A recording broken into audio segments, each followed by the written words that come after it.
आठवे देव तो करावा उपाव, आठवे देव तो करावा उपाव, येरीत जीवाव खटपटा.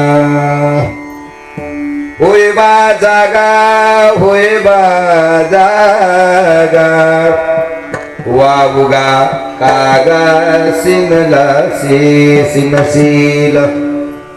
होय बा जागा, होय बा जागा, वावुगा कागा सिनशील. जाणीवेच्या भारे,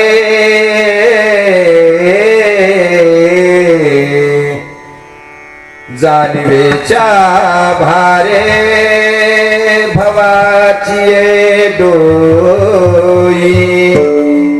बुडसी तरी कै निगसिना. होय बा जागा, होय बा जागा, वावुगा कागा सिनशील. का म्हणे देवा पावसील वारे, तुका म्हणे देवा पावसील भावे. जाणावे ते ठावे काही नव्हे. होई बा जागा, होई बा जागा, वावुगे कागा सिनशील. विठ्ठला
गजाननं भूतगणाधिसेवितं कपित्थजम्बो फलचारुभक्षणं उमासुतं शोकविनाशकारकं नमामि विघ्नेश्वरपादपङ्कजं.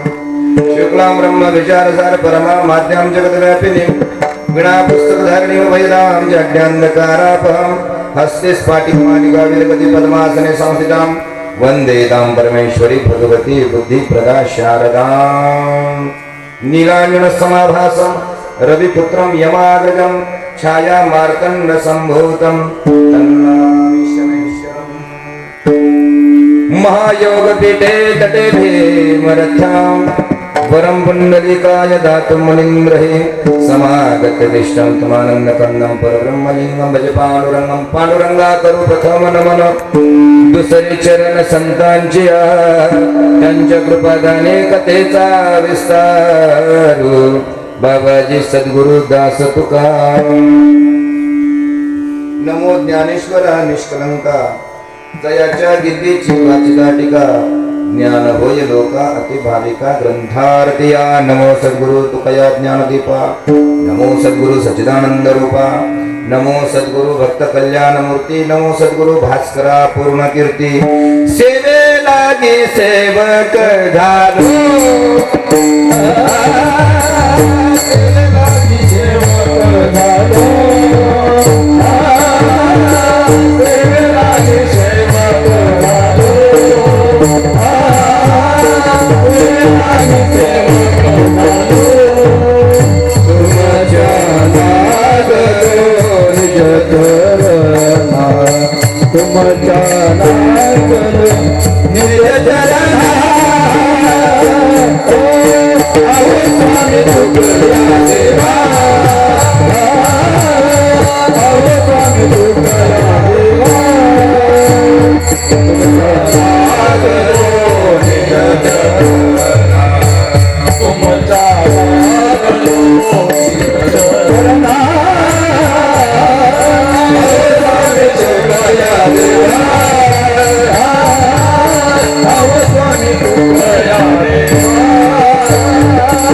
नागलो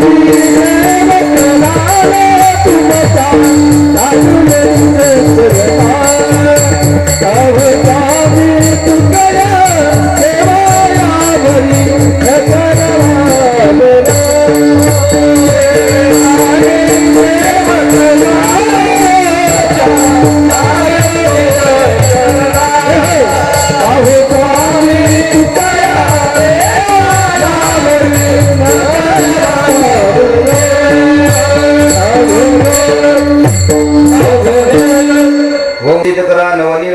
पीतांबरा दौड़िंबा फलाधरोष्टा पूर्णेंद्र सुंदर मुखार दरविंद नेत्र, कृष्णात् परम किमपि तत्त्वमहं न जाने, आता हृदय हे आपुले चौफारुनिया भले, वरी बैसऊ पाऊले श्री गुरूंचे, ते नमस्कारुने आता विठाला विठाला,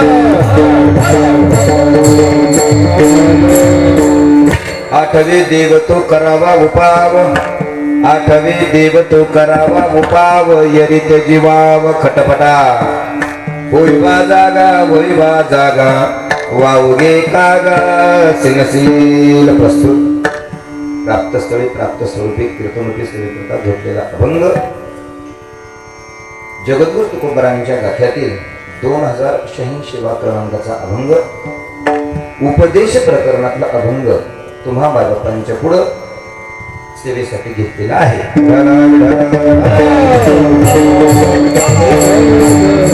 या अभंगावर काहीतरी माझ्या अल्पमतीप्रमाणे काहीतरी बोलावं, काहीतरी सांगावं. तर बाबांनो, वर्षी श्राद्ध का करावं, का केलं पाहिजे याचे अनेक ग्रंथांमध्ये आपल्याला उल्लेख सापडतील. त्या न्यायाप्रमाणे गरुड पुराण असेल, विष्णू पुराण असेल, ब्रह्मवैवर्त पुराण असेल, शिव महात्म्य असेल, याच्यामध्ये आपल्याला जाणवतं की मनुष्याने देह ज्यावेळेस त्याग करतो, मनुष्य जीव या देहाला सोडून त्याच्या ऊर्ध्व गतीला प्राप्त होतो, त्यावेळेस देहाकडून झालेल्या काही संस्कार असतो, त्या संस्कारांना पूर्णता मिळण्यासाठी वर्ष श्राद्ध हे करावं लागतं. तसं बघायला गेलं तर शास्त्र सांगतं वर्ष श्राद्ध कोणाचं केलं पाहिजे. बोलू आपण त्या विषयावर, हरकत नाही. आपल्याला टाइम मिळाला तर एक 10-5 मिनिटं त्याच्यावर आपण भाष्य करू, प्रकाश टाकू. तत्पूर्वी आज जो अभंग कीर्तन रूपे सेवेकरता घेतलेला आहे, हा अभंग जगद्गुरु तुकोबारायांचा आहे. हा उपदेश प्रकरणातला आहे. कीर्तन सुरुवात करण्यापूर्वी, अभंगावर काही चिंतन करण्यापूर्वी शिवाजी महाराज, मला असं वाटतं की या अभंगावर बोलण्यापूर्वी माझ्या डोळ्यासमोर 2 महत्वाचे प्रश्न उभे राहिलेले आहेत. राजूभाऊ, का हो, अभंग उपदेश प्रकरणातला जर असेल तर उपदेश उपदेश उपदेश म्हणजे काय, आणि तो उपदेश कोणी कोणाला करावा? प्रश्न आले लक्षात तुमच्या? माझ्याकडे लक्ष द्या. आपल्याकडे फक्त 1.5 तास आहे. 1.5 तास आणि आता 1.25 तास आहे. 1.25 तासामध्ये आपल्याला सगळं चंबू गबाळ आवरायचं आहे आपलं.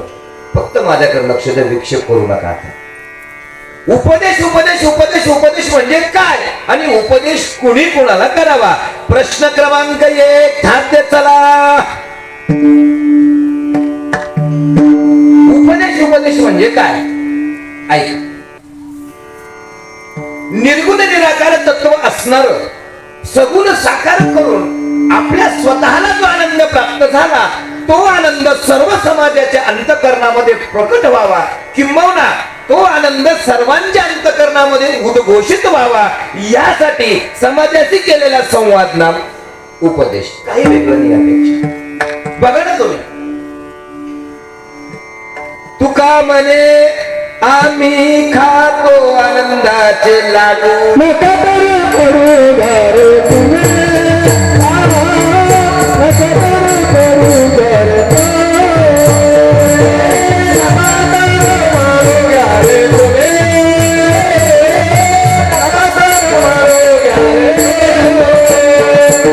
महाराज म्हणतात तुका म्हणे आम्ही खातो आनंदाचे लाडू, नका चर पडू घ्या रे तुम्ही. आम्हाला जो आनंद प्राप्त झाला, आम्हाला जो अनुभव प्राप्त झाला, अनुभव आले अंगा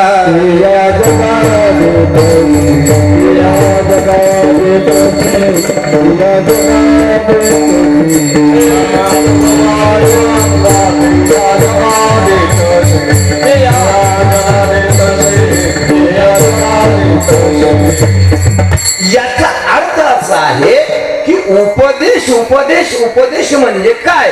ज्या तत्वाने आम्हाला परमपदाच्या तत्वापर्यंत पोहोचता येईल असा मिळणारा आमच्या अंतःकरणामध्ये शब्दांचा साठा तो संतांकडून आला का त्याचा उपदेश ठरतो. का हो महाराज?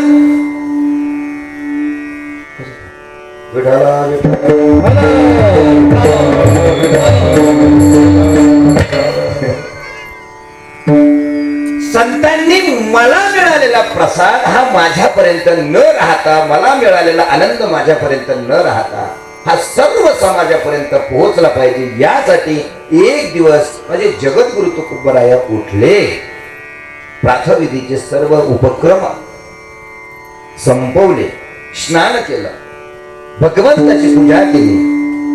आणि भगवंताची पूजा करत असताना तुकोबरायांना वाटलं, प्रभू अरे मला तर तू प्राप्त झालास, मी तर तुझ्या संगतीचा आनंद घेतो, अनुभव घेतो, पण का रे प्रभू हाच आनंद सर्वांना प्राप्त झाला पाहिजे. जगद्गुरु तुकोबरायांनी ते देव टोपल्यात घातले, टोपल्यात, आणि डोक्यावर घेतले, घराच्या बाहेर आले आणि आरोळ्या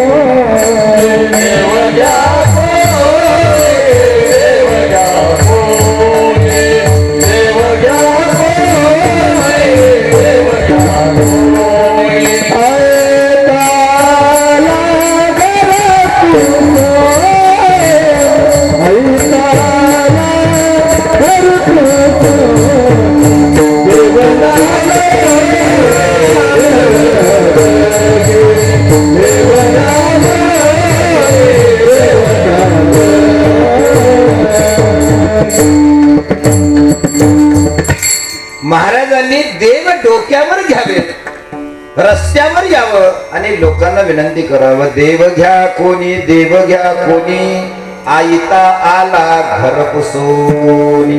ऐका, महात्म्यांना मिळालेला अनुभव, महात्म्यांना मिळालेला आनंद हा समाजामध्ये मिळावा, जावा, त्यांना त्याचा आनंद प्राप्त व्हावा, यासाठी समाजाशी केलेला संवाद म्हणजे उपदेश.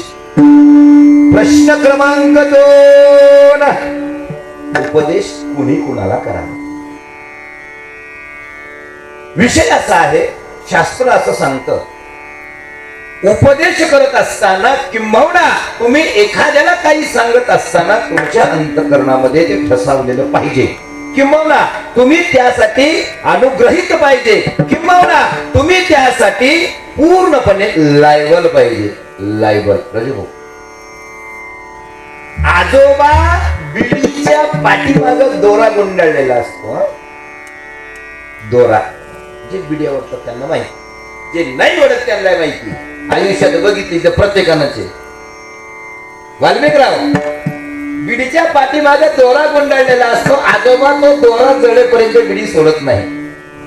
नातवाला खांद्यावर घेतो, मारुती मंदिरात जातो आणि तिथं त्या नातवाला ज्ञान शिकवतो. बाळा, धूम्रपान करू नये, धूम्रपान घातक आहे. फुफ्फुस खराब होतात, लंग्स खराब होतात, याने लवकर मृत्यू येतो, शरीर निरोगी राहत नाही. हा उपदेश त्या आजोबाला करण्याचा अधिकार काय आहे? अधिकार त्याचा उपदेश. जगद्गुरु तुकोबाराय म्हणतात, ज्याचा जसा अधिकार असेल त्याला तसा उपदेश करू. ही ऐकणाऱ्याची कॅटेगरी, पण सांगणाऱ्याची कॅटेगरी आहे का? सांगणाऱ्याची कॅटेगरी आहे. काय झालं, एका घरामध्ये एका माझ्या मातेला प्रसूत वेदना सुरू झाल्या. प्रसूत वेदना असह्य झाल्या. माऊली विवळू लागली. माऊली त्यांच्या घरच्यांना म्हणायची, अहो ऐकलं का, गाडी बघा, मला दवाखान्यात घेऊन जा, मला वेदना असह्य झाल्या, मला खूप त्रास होतोय. त्याने सांगितलं, अगं मी आत्ता सांगितलंय, गाडी येऊ राहिली, 2 मिनिटं दमदर, 2 मिनिटं थांब, 2 मिनिटं थांब. पण माऊलीला वेदना असह्य झाल्या.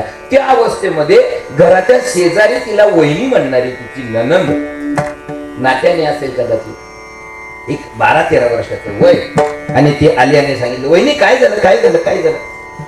तिने सांगितलं, बाई मला फार त्रास व्हायला, मला दवाखान्यात गेलं पाहिजे. मग ती सांगायला लागली. कोण?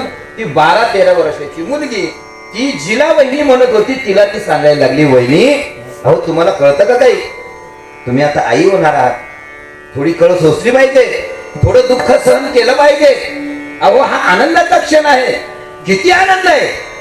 तुमच्या पोटी आता काहीतरी अपत्य येणार आहे, तुम्ही आई होणार आहात, तुम्ही वंशाचा दिवा देणार आहात, वगैरे वगैरे वगैरे ज्ञान सांगायला चालू केलं.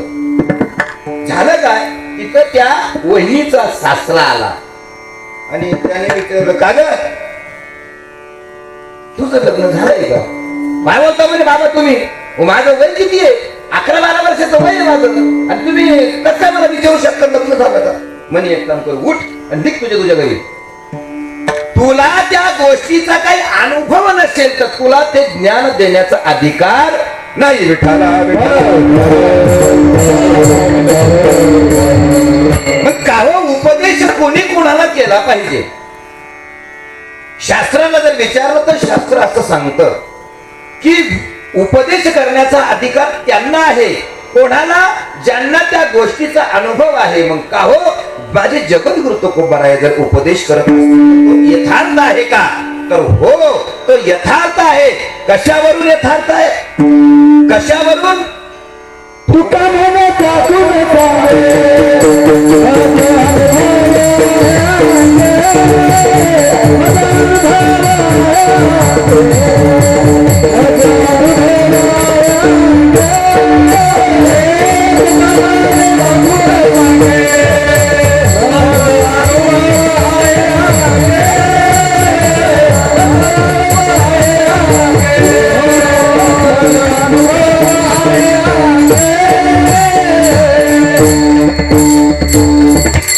शिवाजी महाराजांनी गोड प्रमाण दिलं. तुका म्हणे चाखून सांगे, मग अनुभव आहे अंगे. महाराज मी थोडं याच्या पुढचं प्रमाण देतो जगद्गुरु तुकोबारायांचं ह्याच विषयाला धरून. तुकोबाराय काय म्हणतात माहिती का?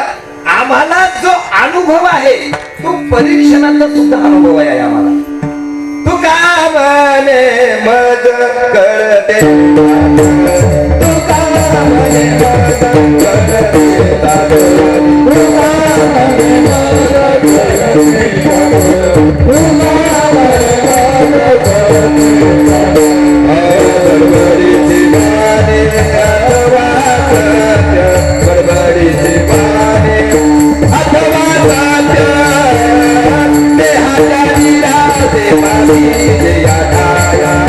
देहाच्या निराशे पाणी